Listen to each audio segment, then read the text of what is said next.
Hello everyone, if you're getting this error in SKlauncher Updater failed to read data, please restart the launcher, then you have come to the right place because in this video I'm going to show you how easy it is to fix this annoying error on SKlauncher easily. So first up, what you're going to do is you're going to open up your start menu, you're going to write here Windows Security, and now what you're going to do is you're going to go into Firewall and Network Protection, and then you're going to click on to Restore Firewalls to Default.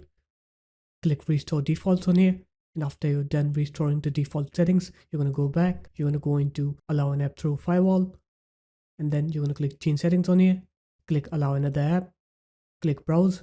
Now go to your SKlauncher's directory. So wherever you have your SKlauncher, just go to its directory and then use the .exe file of SKlauncher. I don't have it installed, so I'm just going to show you how to do it on another exe file. You're just going to click open here and then click add.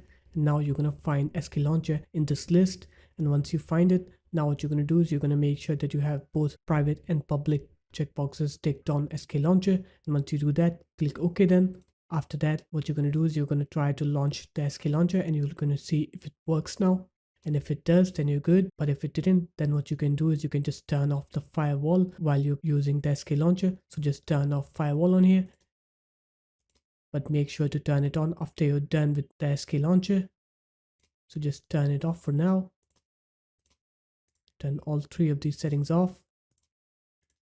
And now try to use the SKlauncher and you'll see that it will most definitely work now. And after you're done with the SKlauncher, then just turn this firewall on afterwards.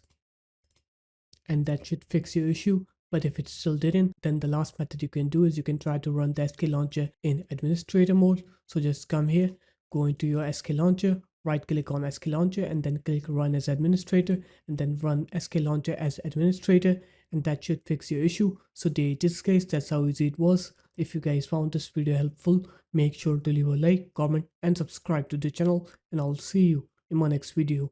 Peace.